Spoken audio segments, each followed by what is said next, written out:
All right, Sergio, we are back from San Juan. You are back in the Los Angeles area. I am back in Boston. How was your trip back to Los Angeles? Increíble, me encantó la isla de Encanto, San Juan, Puerto Rico. Chris Mannix era totalmente lo que te expecté de todo. Qué chulada de isla. Okay, I don't know what any of that meant, Of but course you don't.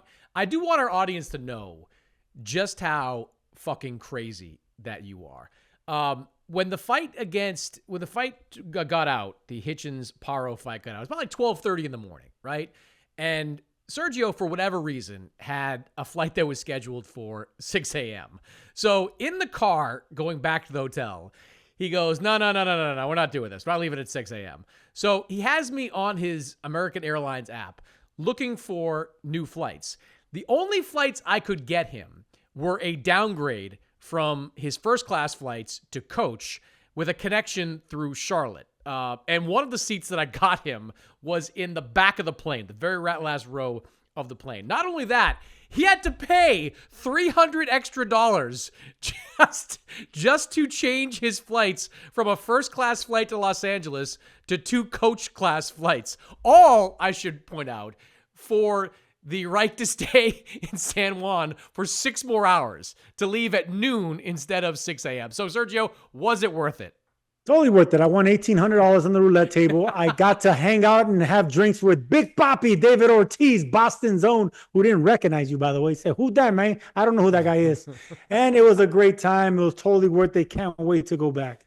That was pretty cool to see David Ortiz at the casino in San Juan. And for the record, he was incredibly gracious with people that were asking to take pictures. There was probably a dozen people there looking to take pictures with him. He took pictures with every single one of them. All right, so on this episode, Sergio, I do want to talk about the Richardson Hitchens, Liam Paro fight, some criticism of Matchroom Boxing for some of their prospects losing this past weekend. We also have some gossip about a Teofimo Lopez Boots Ennis fight. We're going to get into that. But first, I do want to get your take on the breaking news this week, which is the fact that Wladimir Klitschko could be considering a return to the ring.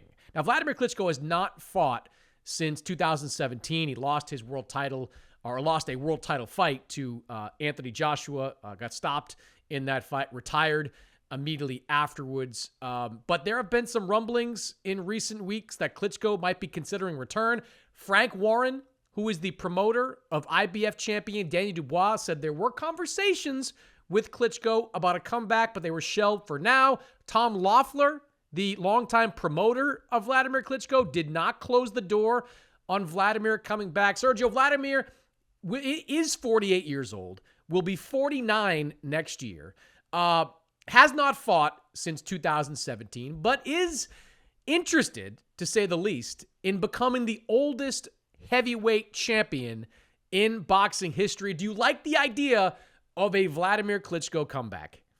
I don't like it because I'm tired of old legends, old greats coming back and ruining their legacy. But when you look at Klitschko's career, he only got stopped one time, and that was his final fight. And he is a Hall of Famer. He didn't take No, the he's been stopped before. He's been stopped before. You got to go back to the early days of his career. Was it Corey Sanders, I think, stopped him? So he has been stopped before. okay. Well, then there was a long stretch when he didn't get stopped, and he finally got stopped by Joshua, and it was in the I think it was in the 11th or 12th round.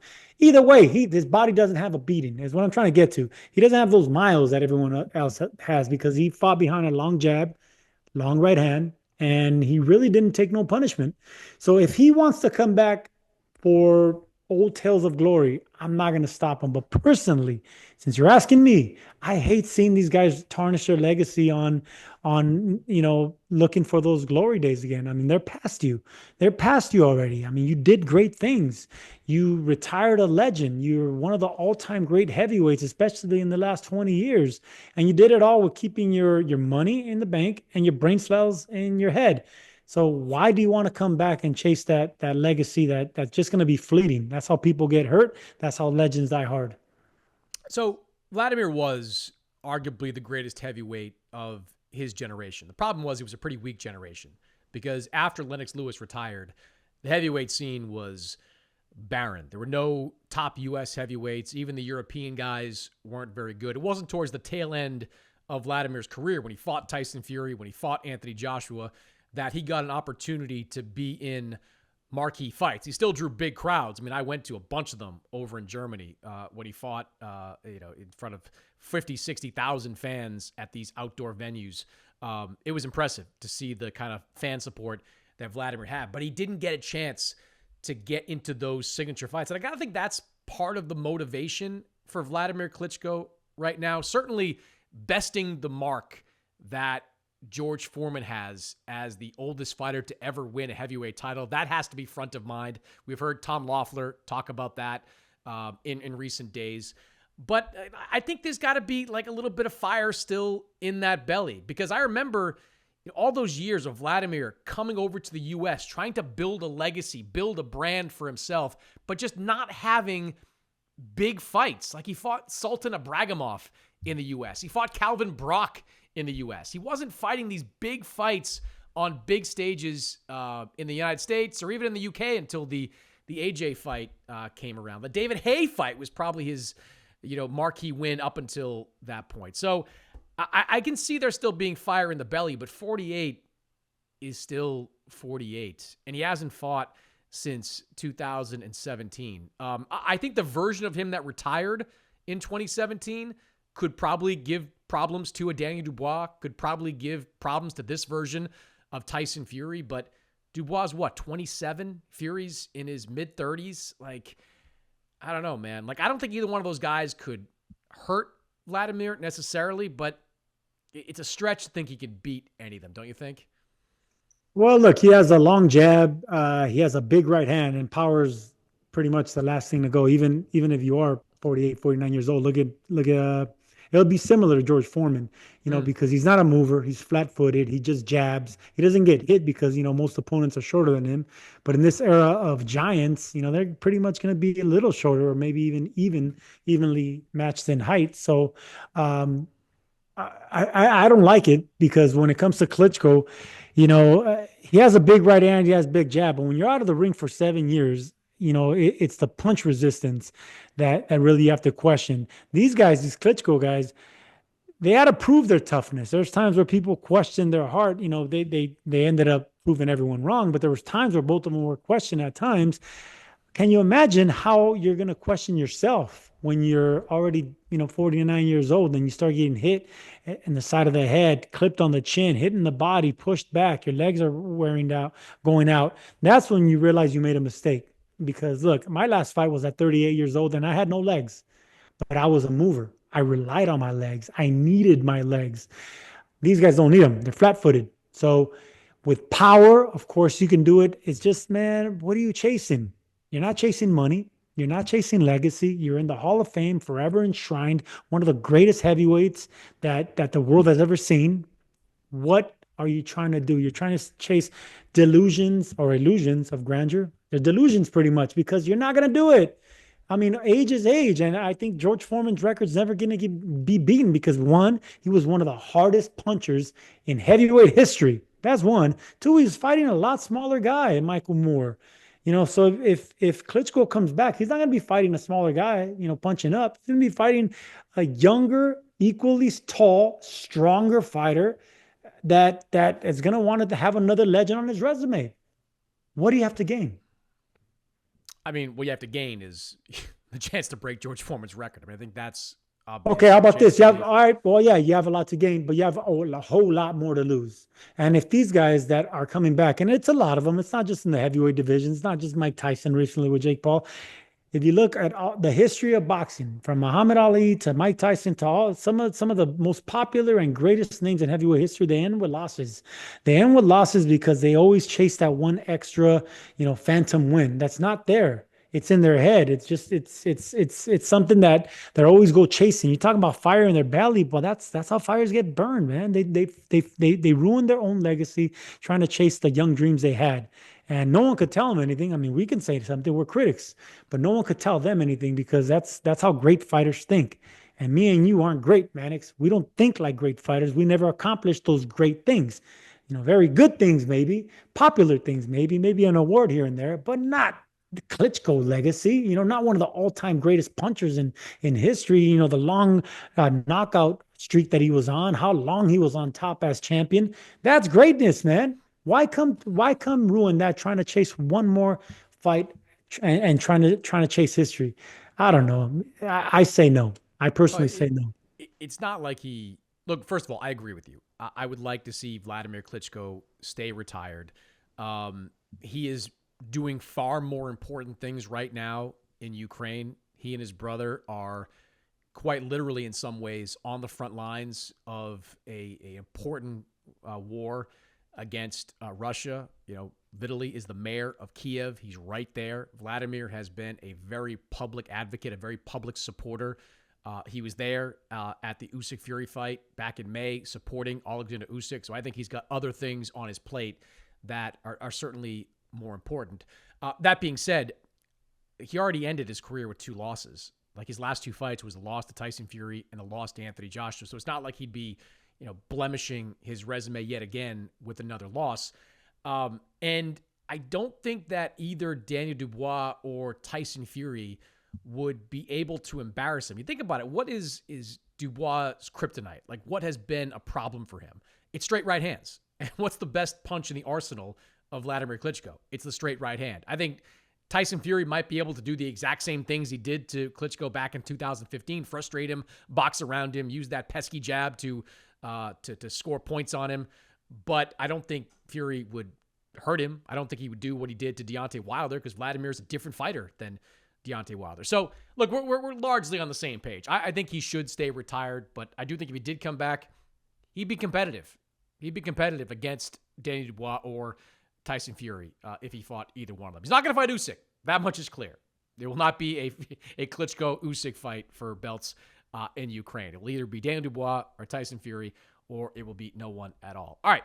I want to talk about the rumored fight now we have at 147 pounds between Teofimo Lopez and Jaron Boots Ennis. Teofimo, of course, is the WBO 140-pound champion. Boots has the IBF belt at 147. Bob Arum has said there have been conversations about a fight between Teofimo and Boots, and the way he constructed it was Top Rank pays Teofimo's fee, Matchroom pays Boots Ennis' fee. They do the fight as a joint pay-per-view on ESPN and DAZN.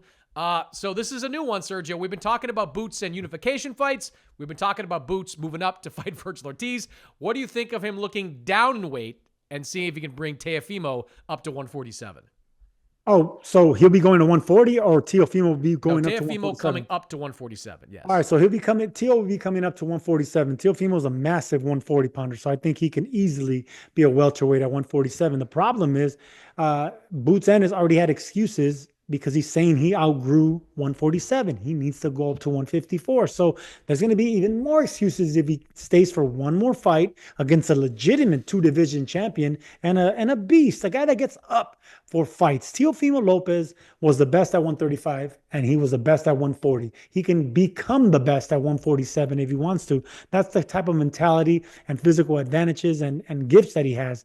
If he's focused, I think he's pretty much unbeatable if he's focused. I mean, that's how highly I think of Teofimo Lopez. The problem is, I don't want no more excuses out of Boots. I mean, that Karen Chukadzian fight, he took a lot of heat. He took a lot of heat, a lot of criticism. A lot of people saying he got hit too much. He gets hit like that by a legitimate puncher. How he's going to react? And then Boots can easily say, yeah, man, I made a mistake staying here too long. So I just think he outgrew the weight division, man. They're not compatible in weight, even though they look good in size. The names are the recognition value. I would love to watch it. I would love to be a part of it. Yes, I'm on board, but only if Boots can prove that he can make welterweight comfortably. If not, I don't want to see it. Well, I do think that if presented with a big fight, Boots will make welterweight far more comfortably than did for the last one. I think the prospect of facing Chukadzian in a rematch 18 months after wiping him out on the scorecards, it's tough to get motivated for that. I don't have to tell you that, Sergio. But it has nothing to do with motivation. It has to do with him outgrowing his No, strength. I don't think that's true. I mean, he's been a welterweight a long time. He's a tall welterweight. I mean, you outgrow that. If you were shorter and stockier, I'll say, like, oh, yeah, you can lose that fat. But Boots is a tall fighter. He's 5'10", and he's long and lean and muscular. And he's in his late 20s already, so he's already in his peak man strength, and he's only going to get heavier. He's not going to get bigger. He's not going to get wiser. He's already on his peak, so he's only going to get like old man heavier from here on. He's at his peak. It goes south from here. Teofimo, on the other hand, I think he's still reaching his peak. He could still get better and physically stronger. So I think he can move up and be stronger. And I think Boots staying at 147 will be diminishing. And that's why I'm talking about excuses that I don't want to hear and I definitely don't want to see. Yeah, but Sergio, you know what I'm talking about, right? Like there's a difference in weight cuts. If you have sometimes you're really motivated and you have a great weight cut and you're stronger than ever going into the ring. Sometimes you have bad ones. Hell, your 2 fights with Vernon Forrest, how different were those weight cuts, right? The first one, you worked your ass off to get to 154. The next one, what'd you have to lose, like 7 pounds in fight week? Like 7 pounds a day of 28 in 6 weeks. I mean, insane. That's what I'm saying. Like motivation matters. And I think if a fight with Teofimo is booked, you'll see a much more motivated version of Boots, and the weight cut won't be quite so bad and quite so hard and quite so unforgiving for him when he gets into the ring. Like, you keep saying that Teofimo is this huge 140. He's 5'8". Yeah, I mean, he's a big kid, but he's not going to be a big 147. Boots is 5'10". Boots is significantly bigger than him in the ring. So it's not like Teofimo is a naturally built welterweight. I mean, in reality, he should spend the next couple of years at 140 pounds fighting some of the top guys in that weight class. Let me start here with my take on it. First, it's not going to happen, right? Because the logistics don't make any sense. You want to do Teofimo against Boots, fine. If you want to put it on one network, great. The idea of Teofimo against Boots as a joint pay-per-view is idiotic. Like, that is not a pay-per-view worthy fight. It's a good quality ESPN headlining or DAZN headlining fight. Simple as that. A pay-per-view is nonsensical for that type of fight. Nobody wants to see it, and I don't think it's something that the two sides would get together to ultimately make as a pay-per-view. To me, it's much more comparable to a fight we saw back in 2019 between Maurice Hooker and Jose Ramirez. That was with two guys, one Matchroom, one top rank. They got together. Matchroom had the most money. They brought Jose Ramirez over. He fought Maurice Hooker. Great fight. Ramirez won. He went back to ESPN after that. You've got to do something similar with this Teofimo Boots fight if you're ultimately going to make it. It's got to be one side or the other. The idea of it as a pay-per-view is just insane to me. I think it's an option, if they can, figure that side of it out. It certainly is the kind of big fight that both Boots and Teofimo are looking for. But everything I hear about what Boots is looking to do next is pretty focused on a unification fight. Now, we know there are 3 other title holders out there. You got Mario Barrios, you got Amante Stanionis, and you got Brian Norman. Now, Barrios is a popular guy right now. Barrios it's kind of a tug of war for Barrios going on between Team Boots and Team Conor Benn. Conor Benn, while negotiating a Chris Eubank fight, also has one eye on Mario Barrios and a welterweight title. Has been very public about that. Boots, of course, wants unification. Barrios, probably the biggest name out there at 147. Stanionis right now is tentatively scheduled to face Shakram Giyasov. There was a deal made for that fight a couple of weeks ago. What I hear is that it's possible, no guarantees, but it's possible we could see Stanionis extracted from that and see Stanionis in a fight against Boots. And again, that's a possibility. Brian Norman, from what I'm told, he's going to go ahead with this fight against Derek Cuevas. I think it's pointless. I think it's a dumb title defense. But Brian Norman and his team, they're going to go ahead and do that fight. So I think the priority still for Boots Ennis is one of these unification fights. Because all he said, for months now, even before all this kind of came up, is that he wants to unify at 147. And while a Teofimo fight is big, it's not a unification fight at 147. So right now, while I think this Teofimo fight is a nice carrot being dangled by Top Rank, I think it's more likely we see Boots in with one of the other title holders than with a fighter like Teofimo Lopez. Yeah, knowing Top Rank and how smart Bob Arum is, he's great for a reason as a promoter, is that he knows how to marinate fights. He knows how to get the absolute peak of a fighter and put him up against another fighter at the right time. He's a genius at that. A lot of promoters don't do that. You know, they kind of just say, "Oh, the fighter wants it, push him to it," and he came up short. Oh, it was a great fight. No, you want it succulent. You want that meat juicy when you bite into it, and Don't say succulent. That's what Bob Arum does. Um, See, now you got me thinking of something else. What, Um, meat? Food? yeah, it's steak. I'm hungry here. Carne asada. So I don't think it happens. I agree with you. I think Boots needs to look good too. You know, I think after that Shukadzian fight, and so many people saying that yeah, he's not going to be able to compete with the big dogs.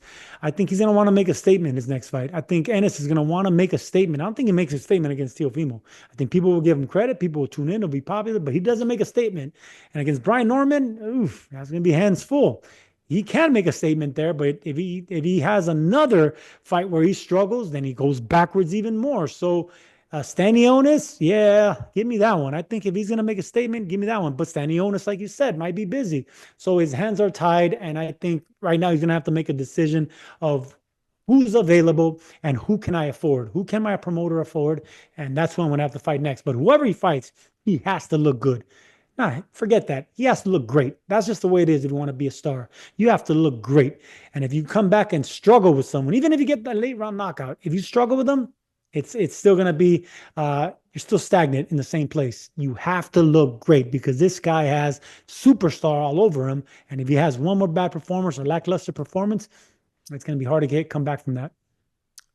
I think not only does he have to look great, he has to be in a big fight. Like, you can't turn down Virgil Ortiz and a package in excess of $4 million and take some kind of second tier title defense. Like, he's got to find a way, and Matchroom have got to find a way to make a deal for one of these other title holders or for someone like Teofimo Lopez. Because if it turns out we get into April and May and we're looking at, Boots Ennis in a mandatory title defense or some other kind of title defense, it's just going to be a bad look and a worse look. It's going to make people wonder what the hell Boots was thinking when he turned down that fight against Virgil Ortiz. All right, let's talk about another title holder, and that is the newly crowned 140-pound champion, Richardson Hitchens, who won a decision victory over Liam Paro this past weekend in Puerto Rico. Split decision win, Sergio, though. I would love to get a lie detector test, some truth serum into Nelson Vasquez, the fighter that scored at 117, 111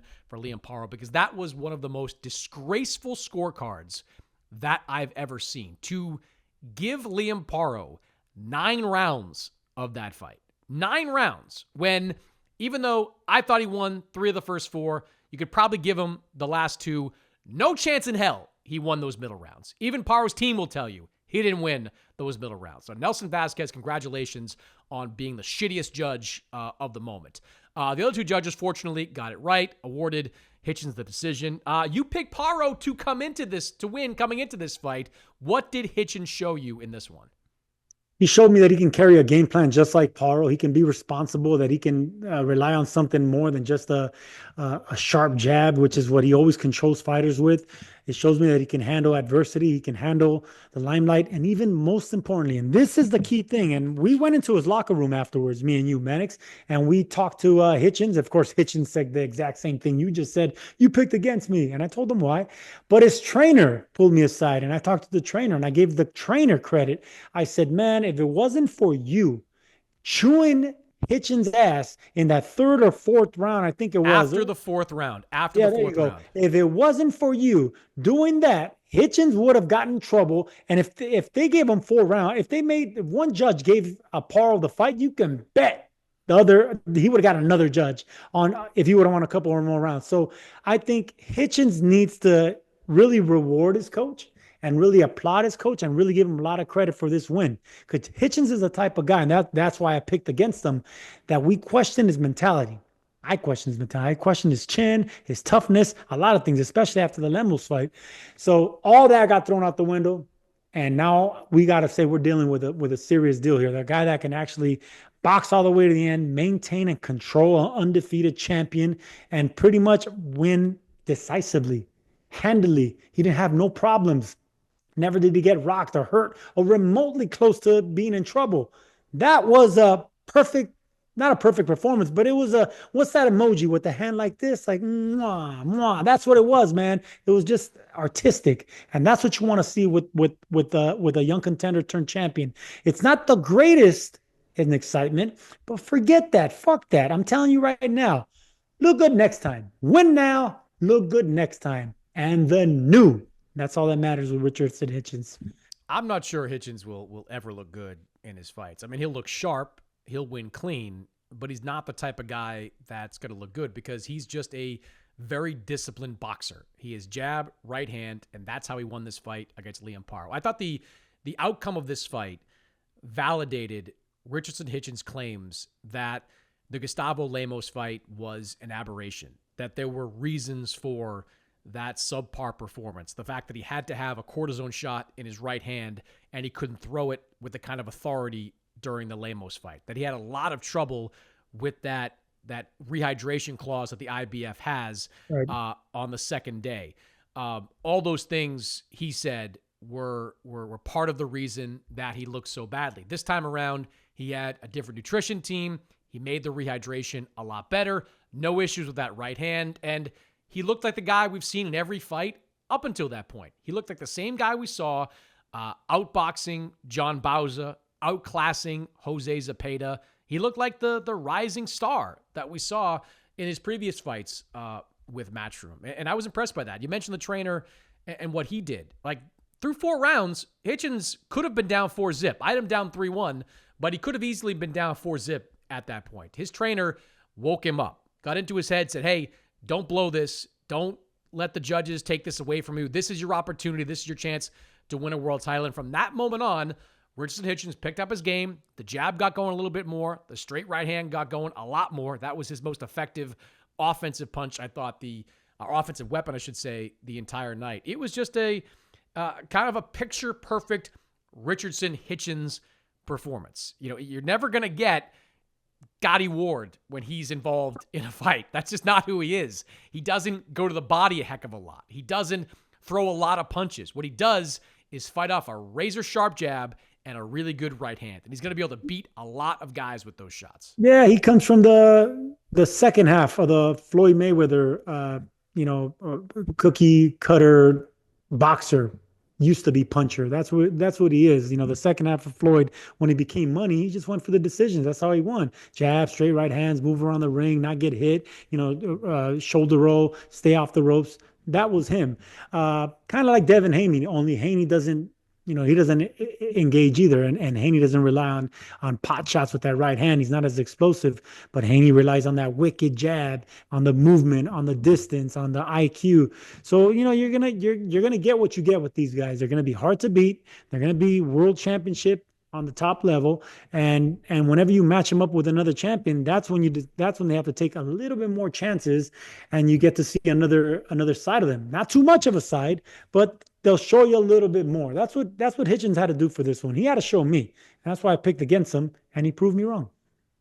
Yeah, and now he wants to be in the big fights. He wasn't, he didn't waver about who he wanted to fight next. He didn't say, let me talk to my team. He said Teofimo Lopez he wants to fight next. That's a pretty big fight, I think, in New York City. Teofimo and Hitchens, both New Yorkers, both champions at 140 pounds. And now we talked about Teofimo and Boots being kind of a pipe dream. I think Teofimo and Hitchens is a much more realistic fight. That's a fight that I think Top Rank could, financially put on. Like, Teofimo is obviously the A side in a fight like that. He would get the bulk of the money. He would get the A side billing. But Hitchens, even though he's a title holder, is not that expensive, right? Like, you can do a fight with Teofimo and Hitchens, put it on ESPN.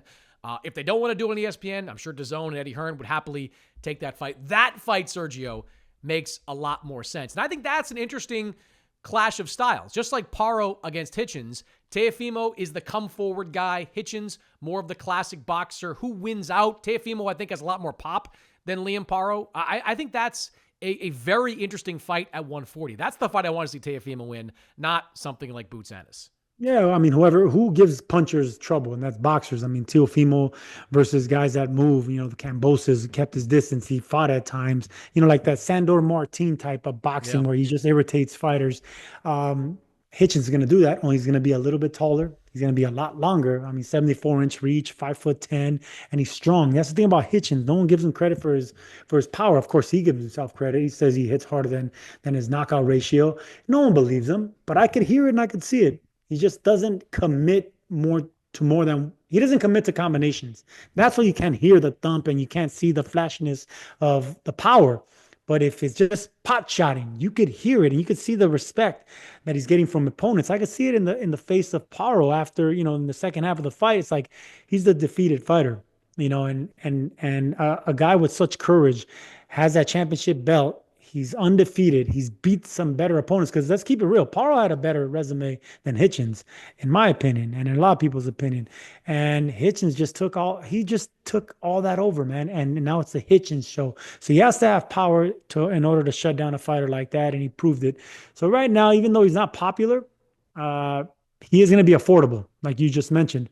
So Teofimo Hitchens is affordable. I think it could be made, and they're both from New York. So put it somewhere in New York, in Brooklyn, Barclays Center.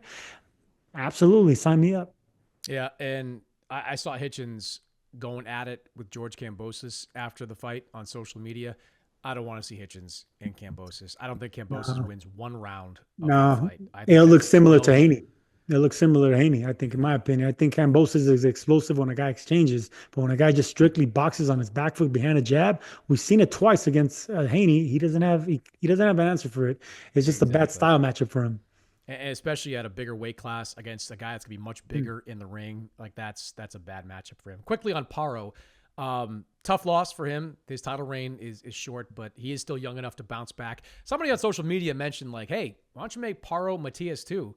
Okay, I'm down for that. Like Subriel Matias just got a win a few weeks back. I wouldn't mind seeing those two guys run it back. That was a pretty good fight the first time around. Maybe if it's in a different location, you don't get the same kind of wired Subriel Matias. Maybe you get a better version of him that night. I would love to see those two guys run it back because the winner of that fight would be right back in the mix for that top spot in the IBF rankings. Oh yeah, sign me up. I love that. I think Matias was way overconfident in that fight. I think that hometown curse came back and bit him in the butt. But I think even if they do fight in Puerto Rico, I think he already learned his lesson. It only takes one time, that one bitter loss, for everyone to turn on you and for you to lose everything that you had, for you to come back and have focus.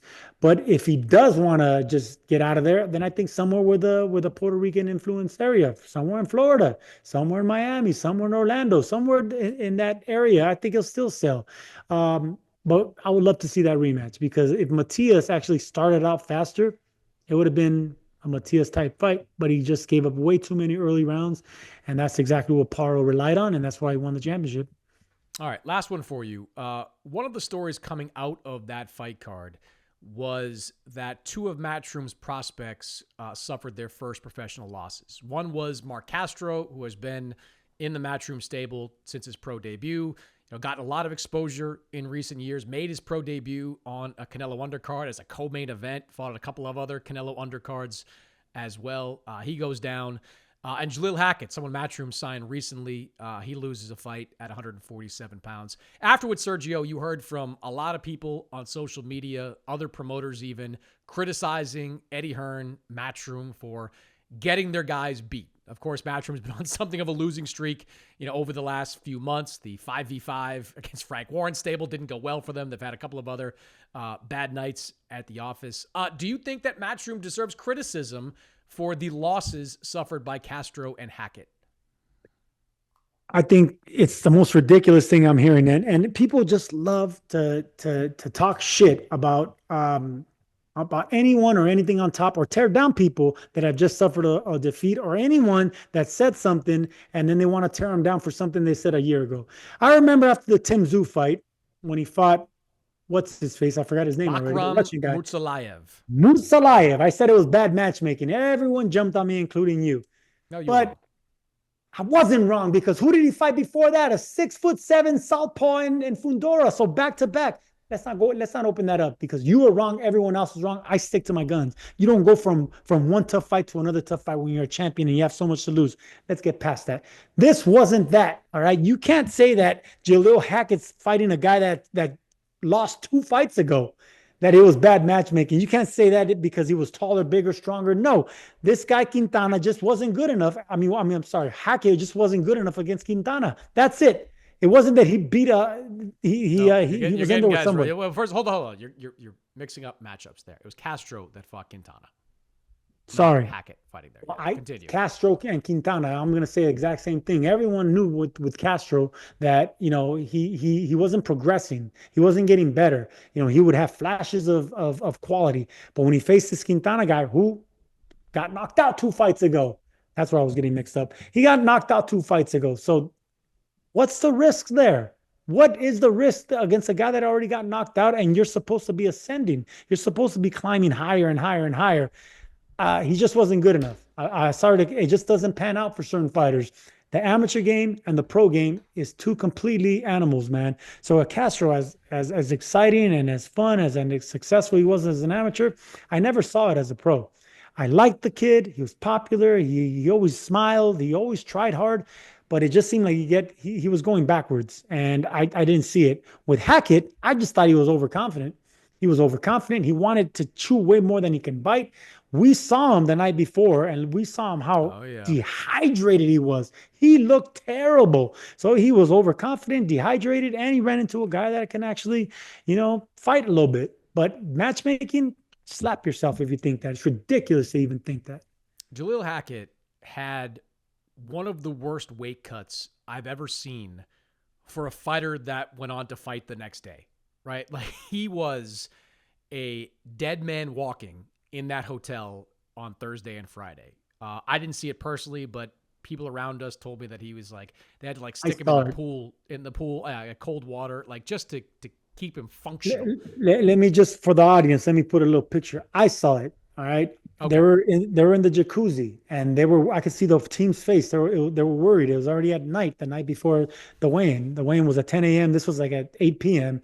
He was his cheekbones were protruding so far out. His skin, he looked like a skeleton, and his team had to hold him up when he was walking because they knew that he would topple over.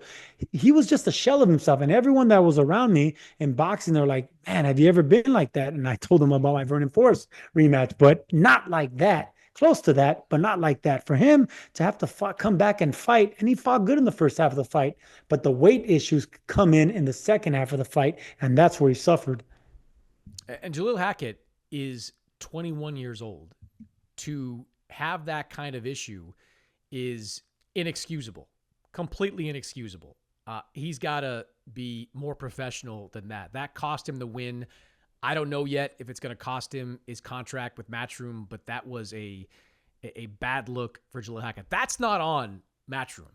That's not Eddie Hearn or his matchmaker's fault. If a guy's going to come in and not be professional about the weight cut, well, if they lose, that's on them. Castro is something of a different story. Not that I don't think that's on Matchroom either. It's on Castro, right? Like, from what I was told, Castro was presented a list of 4 or 5 opponents to choose from. And he chose this Quintana guy. Not because Quintana was the easiest, but he wanted to fight the toughest guy out there. And on that list, from what I'm told, Quintana was the best of that bunch. They wanted to show in their return to 135 that he could beat a credible guy. Now, there were some shenanigans during the week. Quintana said he couldn't make the 135-pound limit. It was bumped up to 138. That definitely bothered Castro, bothered his team. They didn't want this perception that they couldn't make weight again. So maybe that played a factor mentally with Castro. But Sergio, we've called most, if not all, of Mark Castro's fights. I don't see him getting a little bit better. I actually think he's regressing. I think he's regressing as a professional fighter. This is a kid who has 3 wins over Keyshawn Davis in the amateurs. Like, Keyshawn Davis as a pro is light years better than Mark Castro. Light years ahead. Keyshawn Davis is about to fight for a world title. Mark Castro, he's got to get, I don't know what his ceiling is at this point. This isn't on Matchroom. This is on a guy that needs to recognize, again, like you said, good kid. I think there's talent there, but needs to recognize there has to be changes, within his team. He needs to bring in. No, you're not being hard enough, man. And I'm going to be hard enough because he doesn't have it. He doesn't have it.